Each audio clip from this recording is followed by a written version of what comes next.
Jacques Krabal pour le groupe 2RDP. Oui, pardon.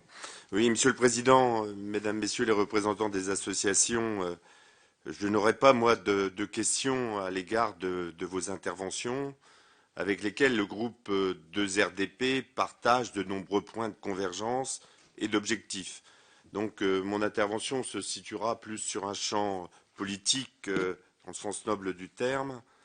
Pour nous, la réforme du Code minier est un impératif de premier ordre, du fait qu'elle engage l'avenir de notre pays sur des questions fondamentales de notre société. En effet, elle ne concerne pas moins que des domaines comme ceux de la restructuration et de la spécialisation de notre tissu industriel, de notre niveau de dépendance aux importations de matières premières stratégiques ou non, notre approvisionnement énergétique, bien sûr, et les modalités de la transition énergétique chère au président de la République, et je n'oublierai pas, bien évidemment, la préservation de notre environnement. Tous ces domaines ont en commun d'être relatifs au mode de développement que nous voulons imprimer à notre pays. Je tiens à préciser que le cadre qui s'impose à nous pour la réflexion que nous devons mener est la crise que nous traversons. Je pense que c'est à l'aune de cette considération qu'il faut penser la réforme de notre code minier et toutes les perspectives que nous donnerons pour garantir une rupture avec l'ordre précédemment établi dans la façon de gérer notre économie. Il en va du réel et légitime besoin de changement auquel une majorité de citoyens a aspiré et aspire encore. Aussi, il nous semble naturel et logique de concevoir l'idée que l'ensemble des défis qui se posent à nous induisent normalement de réécrire intégralement le code minier. Aujourd'hui, les conséquences d'un mode de vie mondialisé basé sur la gestion irrationnelle de nos ressources, avec tous les gaspillages que nous connaissons, font passer tous les indicateurs sociaux, économiques et environnementaux au rouge. L'occasion nous est ainsi donnée de fondre deux siècles d'expérience dans le creuset de ce que le présent nous contraint à déterminer pour l'avenir. Donc, il nous semble capital de réformer le Code en profondeur. Pour nous, la protection de l'environnement n'interdit en rien de prendre une initiative économique de production, quelle qu'elle soit. Il n'est qu'un commandement à penser l'organisation de cette activité de façon rationnelle et éco-responsable. Et pour nous, le principe de précaution n'est certainement pas un frein à l'innovation industrielle ou technologique. Au contraire, il est un atout pour une perception globale du développement, que ce soit économique, social et humain. Bien entendu, il nous paraît nécessaire d'observer le principe de prise en compte de toutes les échelles de temps pour comparer de façon globale les gains au coût.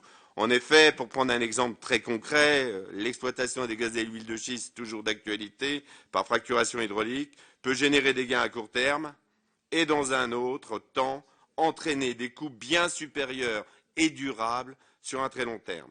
Les promoteurs avancent l'argument que cette activité générerait un certain nombre d'emplois directs et indirects et donc un effet global d'enrichissement pour la société dans un contexte difficile.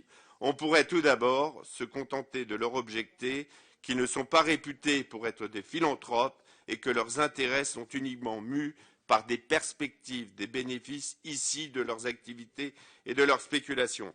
Comme l'a suggéré maître Arnaud Gossement, lors de son audition déjà le 31 octobre 2012 en commission du développement durable, il faut repenser le droit dans l'éclairage de la charte de l'environnement et revoir les compétences de l'État, de l'administration et des collectivités. Pour nous, 5 principes fondamentaux et incontournables nous semblent impératifs à prendre en compte dans une société moderne qui ne repose pas exclusivement sur la spéculation et sur le profit immédiat. 1. Celui de la transparence de l'information qui doit être exhaustive, vérifiable et adressée tant aux citoyens qu'à leurs représentants. Si le contraire s'est pratiqué pendant 2 siècles, il n'a pas vocation à perdurer aujourd'hui. Celui de la concertation qui, gage de démocratie, implique un dialogue entre toutes les parties, l'autorité administrative et les responsables publics devant prendre en compte les observations des citoyens pour motiver leurs décisions. Celui de l'équilibre entre l'État et les collectivités territoriales, toutes les collectivités territoriales pour ce qui est du processus décisionnel. Celui d'une répartition équitable des richesses générées par l'exploitation des ressources nationales. Et enfin, celui d'une fiscalité spécifique qui intègre la prise en compte de l'après-mine et de la réparation de toutes les altérations, qui intègre également la nécessité d'une souscription par l'opérateur à un fonds de garantie contre les catastrophes environnementales à effet retardé du fait de leur activité. Voilà les pistes de travail que propose le groupe 2RDP d'emprunter pour mener cette réforme dans un sens moderne, démocratique et responsable. Et pour conclure, bien évidemment, un vers de Jean de La Fontaine, fabuliste de Château-Thierry, dans le cadre de la fable Le Renard et le Bouc, en toute chose, il faut considérer la fin. Voilà. Et je signale, puisqu'il ne le dit jamais, que Jacques Krabal est maire de Château-Thierry. Si vous ne l'avez pas compris, c'est que je me suis mal exprimé.